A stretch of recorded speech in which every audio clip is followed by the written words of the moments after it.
What is up guys, and welcome back to another TBC Classic video. So now that Phase 2 is on the PTR or public test realm, it is only a matter of time before Phase 2 actually comes out, and I think it will be coming out in a couple of weeks, or basically anywhere between 14 days from now until August 31st, and my genuine guess would be August 31st. That gives us some time to start preparing for Phase 2 now, and that is the topic that we are talking about today. So here is my TBC Classic Phase 2 preparation guide.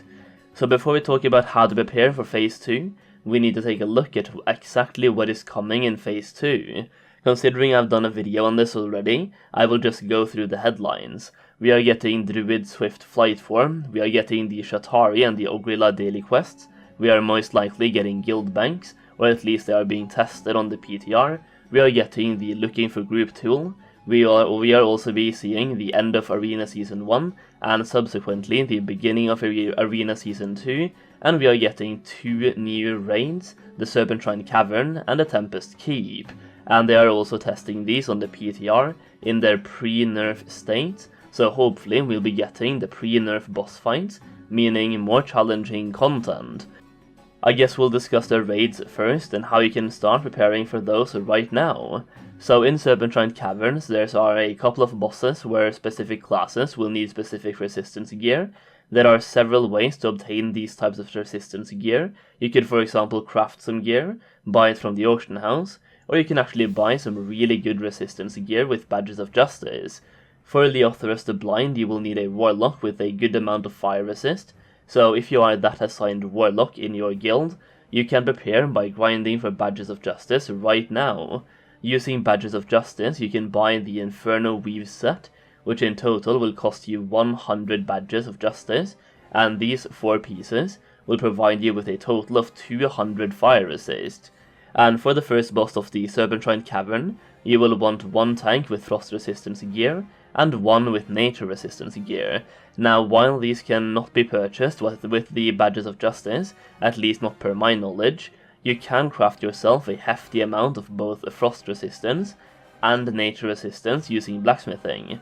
Blacksmiths can craft the Ice Guard set, which consists of 3 different pieces that in total will give you 170 frost resist, and blacksmiths can also craft the Wild Guard set, which is basically the nature resistance version of the Ice Guard set, and just like the other set, it consists of 3 individual pieces that in total will give you 170 nature resistance. You will also notice that these crafted items are bound on equip, which means that there are some gold making opportunities here by obtaining the recipes for crafting these items, but also by farming the materials needed in order to craft them. For the Ice Guard set, you are looking at Corium bars, Primal Water, and Primal Fire, and for the Wild Guard set, you are looking at Fell Steel bar, which is made from Fell Iron and Attunements, and you are also looking at Primal Life and Primal Shadow. Once again, these are mostly needed by tanks, so I'm not expecting a huge spike in price for these things, but you might notice a small bump depending on the size of your realm, and it could be a fairly decent investment advice if you are looking to gamble some gold on some investments, or if you just want to pre-farm some materials that will be in demand during Phase 2, well, there you go. As for further resistance that you will find lots of BOE items on the auction house, as well as different resistance enchants, like plus 20 fire resistance from your faction's Hellfire Peninsula reputation, plus 20 nature resistance from the Cenarian Expedition, and also plus 20 frost resistance from the Keepers of Time. More difficult content also means the return of consumables, which I've talked about before but is definitely worth talking about again. Destruction potions will be used by many casters, actually pretty much every caster to be honest, and this is why I've been hoarding Nightmare Vines ever since the launch of TBC Classic. Nether blooms are also an important item that you will see rise in demand, but a destruction potion requires twice as many Nightmare Vines as Nether bloom, which is why I've invested mostly in Nightmare Vines. For melee, you will also see a lot of people using haste potions, which are crafted by using 2 terracones and 1 Nether bloom. That is right, if you thought Terracones were terrible to farm now, just wait for Phase 2 as the demand for Terracones goes up even more, and people start farming them like crazy.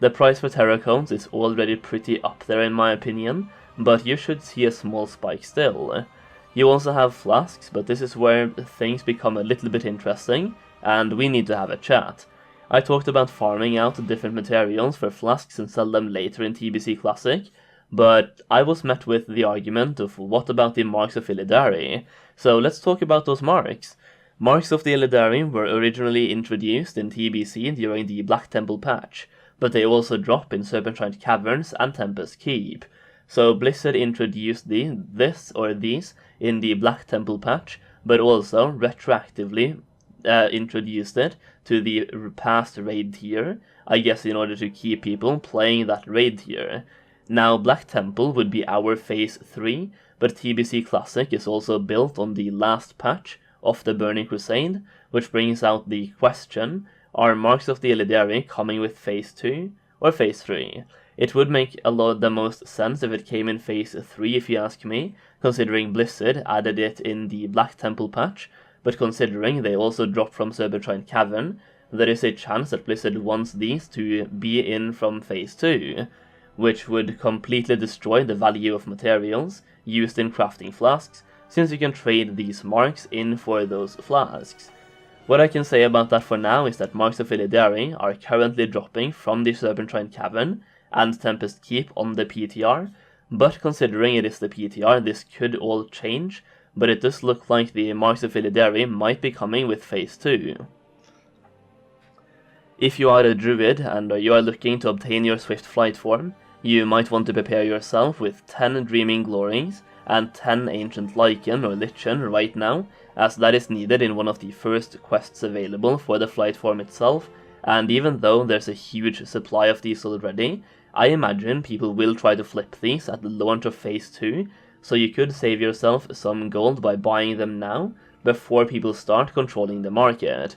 For those of you doing Arena, at the end of Season 1 your Arena points will be converted into Honor points, and the cost for both Arena point and Honor gear will be reduced prior to the end of Season 1. That being said, you should also be able to carry your Honor and marks over into Season 2, and here's a reference to the gear difference from Season 1 to Season 2. So while Season 1 gear becomes cheaper, Season 2 gear is also substantially better and might be worth saving up for instead, and you can pre-farm the honor and the marks needed for that right now. And one more thing that I wanted to mention is attunements, and considering there's already many great guides out there telling you exactly how to do the attunements for both Serpentshrine Caverns and Tempest Keep, I'm just gonna say there is a fairly lengthy quest chain for both, involving some heroic dungeons, and for an exact guide on how to do the attunements, I would highly recommend downloading the add-on called Attune.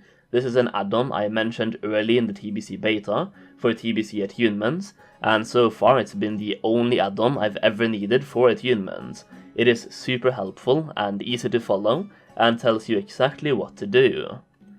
Oh yeah, there's one more thing that I actually want to talk about, or that I should have mentioned earlier in my consumables part of the video, but that is the bottled Nethergon energy, which is basically a mana potion that you can obtain from Tempest Keep dungeons, or basically the dungeons in Netherstorm, and these are usable inside the Tempest Keep raid as well. So if you want to pre-farm some mana potions, doing those Tempest Keep dungeons might not be a bad idea. And you could also just pay attention to the daily dungeon quests, and if there's ever a daily quest for a Tempest Keep dungeon, aka the Architras, the Botanica, or the Mechonar, well, now you have another reason to do those dungeons. These potions are also tradable, so you can buy them super cheap on the auction house, and considering they are usable in Tempest Keep, they should go up in price in Phase 2, as the demand should go up.